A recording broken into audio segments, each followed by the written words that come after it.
Good morning students, welcome back to my YouTube channel. आज इस video में हम करेंगे क्लास 11 चैप्टर 16 प्रोबेबिलिटी के अंडर एक्सरसाइज 16.1 के सम नंबर 9 से इससे पीछे वाले सम पिछले वीडियोस में कर चुके हैं, आप वहाँ चेक कर सकते हैं। तो आइए सबसे पहले सम नंबर 19 की स्टेटमेंट देख लेते हैं। A box contains 1 red and 3 identical white balls. 2 balls are drawn at random in succession without replacement. Write the sample space for the experiment. तो हम क्या करते हैं बेटा, रेड बॉल एक ही है उसको R से डिनोट कर देते हैं, और वाइट बॉल्स हमारे पास जो है उनको हम W से डिनोट कर देते हैं। ठीक है, 3 है वाइट बॉल्स और 1 है रेड बॉल। तो रिक्वायर्ड सैंपल स्पेस क्या होगा बेटे? 2 बॉल्स निकाली हैं हमने सक्सेशन में, ठीक है, विदाउट रिप्लेसमेंट, मतलब कि एक बार जो बॉल बाहर निकाल ली उसको दोबारा हमने नहीं डाला बैग में। ठीक है, तो अगर हमने पहले रेड वाली निकाल ली तो दूसरी वाइट निकलेगी, दूसरी वाइट निकल सकती है। ठीक है बेटा, या तो पहली रेड हो गई और दूसरी वाइट आ जाएगी, या तो पहली वाइट निकल आई और दूसरी रेड आ जाएगी, या तो ये भी हो सकता है कि दोनों ही वाइट निकल आए, क्योंकि बैग के अंदर एक रेड है और 3 वाइट बॉल्स हैं। पहली रेड और दूसरी वाइट, पहली वाइट और दूसरी रेड, या तो दोनों ही वाइट। तो ये हमारा सैंपल स्पेस है, यही पॉसिबिलिटीज है हमारे पास। अब है sum number 10. An experiment consist of tossing a coin and then throwing it second time if a head occurs, and if a tail occurs on the first toss then a die is rolled once. Find the sample space. मतलब कि हमने coin को toss करा, ठीक है,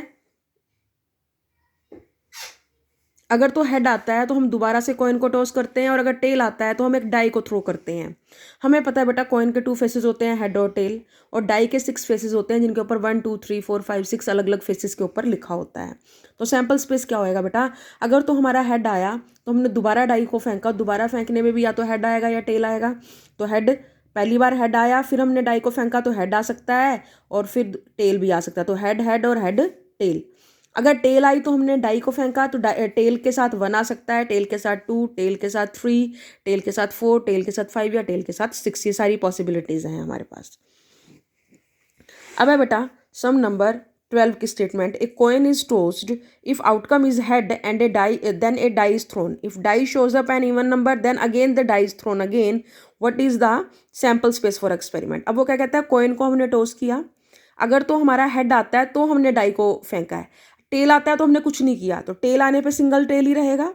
ठीक है, tell आया तो सिर्फ टेल है हमारी आउटकम। अगर हेड आया तो हमने डाई को फेंका, डाई पे भी अगर ओड नंबर आते हैं 1 3 और 5 तो हमारा एक्सपेरिमेंट वहीं रुक गया।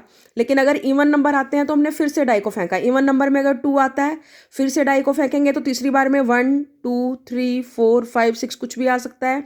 इसी तरह से इवन नंबर में अगर 4 है, हेड के बाद 4 आया, 4 के बाद फिर डाई फेंकेंगे तो 4 के बाद 1 2 3 4 5 6 कुछ भी आ सकता है। इसी तरह से इवन नंबर, हेड को मैंने जब आया मेरा हेड के बाद जब मैंने डाई को फेंका तो 6 आया, 6 के बाद फिर से इवन नंबर है 6, फिर डाई को फेंकूंगी तो अगेन 1 2 3 4 5 6 कुछ भी आ सकता है। तो हमारे पास टोटल सैंपल स्पेस क्या हुआ, या तो टेल हेड के साथ, या तो ओड नंबर, या फिर हेड के साथ इवन नंबर है तो फिर से डाई की 6 की 6 पॉसिबिलिटीज आएंगी। अब है sum number 15. A die is tossed if it shows a tell.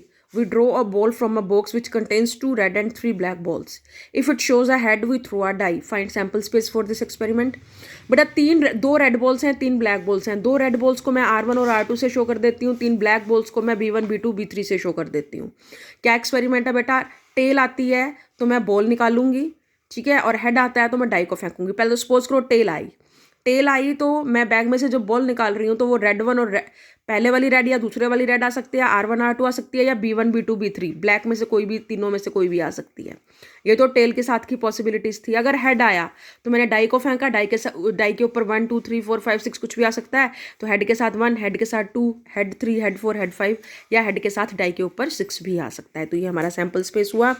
उसके बाद है बेटा सम नंबर 16. एक डाई इज थ्रोन रिपीटेडली. एक डाई को हमने रिपीटेडली थ्रो किया जब तक कि 6 नहीं आ गया, तो इसका एक्सपेरिमेंट, इसका सैंपल स्पेस क्या होगा बेटा? इस एक्सपेरिमेंट में 6 जो है वो फर्स्ट थ्रो में भी आ सकता है, सेकंड थ्रो में भी आ सकता है, और थर्ड थ्रो में भी आ सकता है, एंड सो ऑन। और हो सकता है कई सारे थ्रोज के बाद 6 आए। ठीक है बेटा, तो हमारा सैंपल स्पेस क्या आएगा? अगर तो पहले ही थ्रो में 6 आ गया तो वही एक्सपेरिमेंट खत्म हो गया, 6 आ गया। ठीक है, और पॉसिबिलिटी क्या है कि सेकंड बार 6 आए। पहली बार में 1 2 3 4 5 कुछ भी आ गया, और सेकंड बार जब मैंने डाई को थ्रो करा तब मेरा 6 आया। पहले थ्रो में 1 आ गया, सेकंड में 6 आया, या दूसरे में पहले में 2 आ गया, दूसरे में 6 आया, या पहले में 3 आ गया, फिर दूसरे में 6 आया, पहले में 4, फिर दूसरे में 6। ठीक है, अगली पॉसिबिलिटी क्या है कि तीसरे थ्रो में 6 आया। ठीक है, तो पहले थ्रो में 1, दूसरे में भी 1, तीसरे में 6 आया, पहले में 1, दूसरे में 2, फिर मतलब कि पहले में 1, दूसरे में 1 2 से 5 तक कुछ भी आया, और तीसरे में 6 आया हमारा। उसके बाद और पॉसिबिलिटी क्या है, पहले में 2 आ गया, ठीक है, और फिर दूसरे में 1 2 3 4 5 1 2 3 4 5 तक आया, और तीसरे में फिर 6 आया हमारा। ठीक है, तो ये सारी पॉसिबिलिटीज हमने बनानी है एंडलेसली, तो ये आप देख सकते हैं।